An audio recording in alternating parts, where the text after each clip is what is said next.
seem to have blown up since COVID.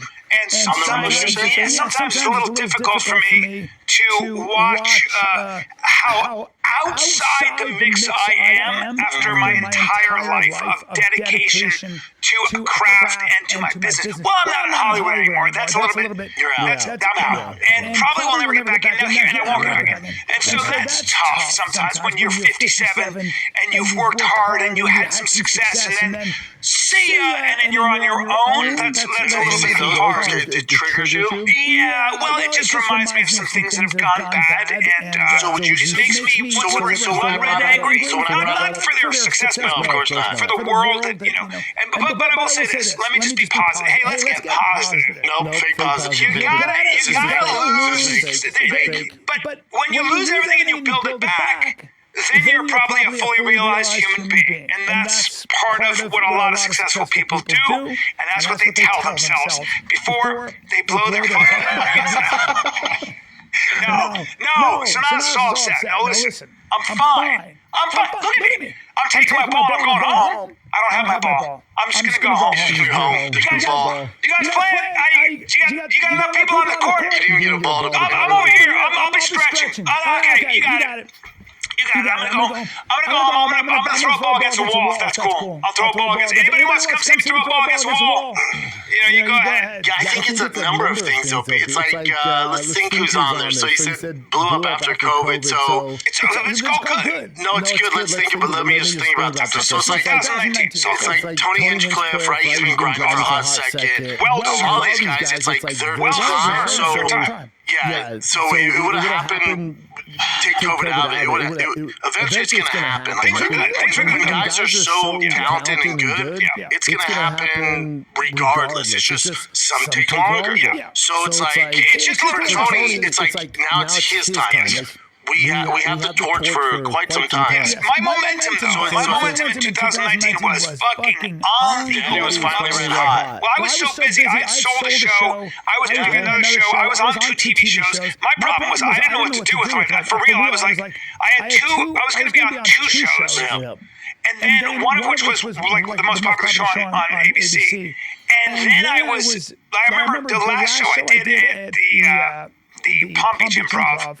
I sold so many tickets. They were going to add another show. I was selling out in Denver before the wheels hit the tarmac. It was finally that. And that's all. It was just a little bit. And then COVID and not being able to do the podcast, a lot of stuff like that. So, a lot of things go on in life. And it just reminds me of loss. It reminds me of loss, and it reminds me of, and I lose all the energy. Now, do you want to take a cold hand at Chin Snod's face or bring up Netflix, or did I bring it up? No, but that's I think I brought it up. I'm glad we brought it up. I should have brought it up. You gotta live your life. What are you gonna do? Don't bring up certain things because I'm sensitive. Fuck off. Like, that's just the way it is. And I will tank a podcast. That's all. I will tank. Well, no, that's what I'm saying. We can't bring that stuff up if you're gonna be sad pants. I'll have a soggy diaper. And you gotta call me out on it. Yeah. By the way, we've had some great podcasts. Oh, yeah, that's some great podcasts. Yeah, it's been great. And we just got a few trigger words. Few trigger words. And these trigger words, you just gotta avoid those trigger words. That's all kind of words. No, you don't. You don't have to. I'm not fucking. You don't have to walk on eggshells. Just don't bring up other comics.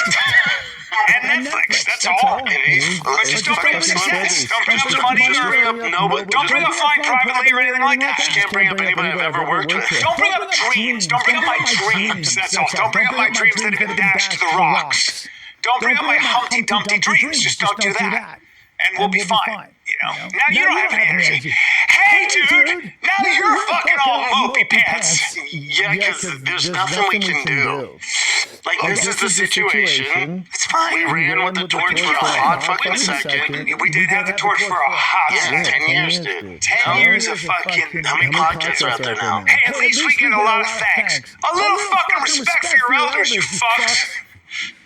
Yeah, I mean, it's just the lay of the land, bud. It's the lay of the land. It's the lay of the land. It's all good. And I think if I really apply myself, by the time I'm 60, I'm going to blow the fuck up again. You know who's awesome? Chin's always like, stay positive, Bryan. And I do. Chin, we never said we could have used that an hour ago. We could have used that energy an hour ago. The comeback is real, guys. The comeback is real. We're doing well, dude. We're doing well. Finally, Brennan, comeback is real. Comeback's over. TCBIR. TCB, the comeback is real. Too long, dude. It's too long. Even that sucked. TC. Tick.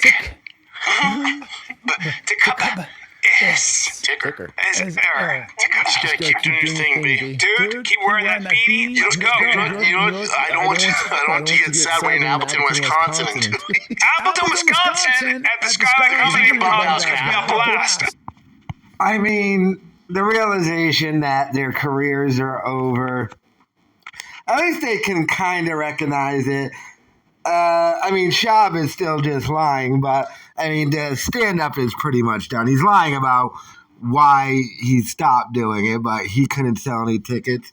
Bryan, to be fair to him, was on a good little trajectory before the accusations against him.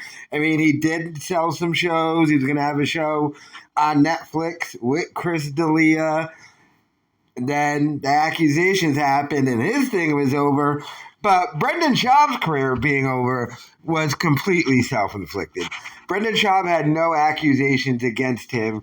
He just isn't funny, isn't self-aware, and took out his frustrations of being made fun of on the internet, started suing YouTubers, threatening people.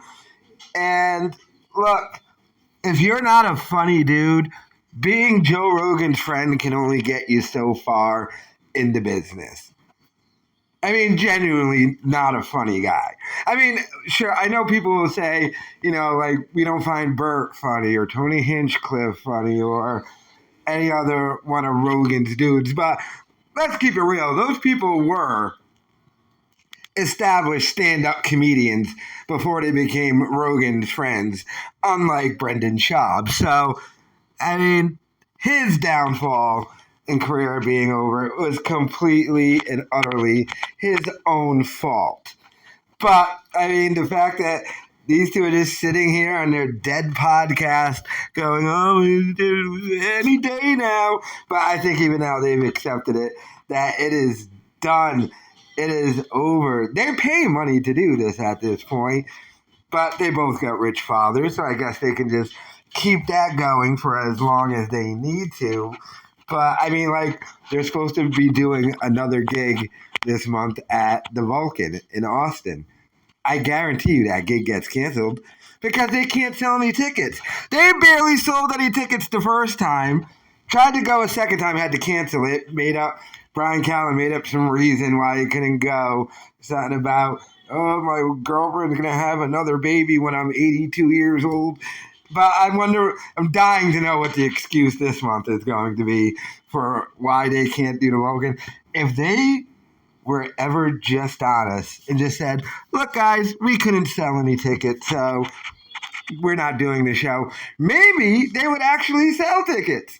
Maybe some people, the very small fan base that's left, would be like, oh, maybe I'll go buy a ticket, help support those guys. But it's always just going to be a lie of, oh, I got to do this, I've got to go coach my son's baseball team, and my girlfriend is having a litter of children. It's all BS. But these moments right here, when they realize that their careers are over, I just find to be hilarious. Let me know your thoughts in the comments.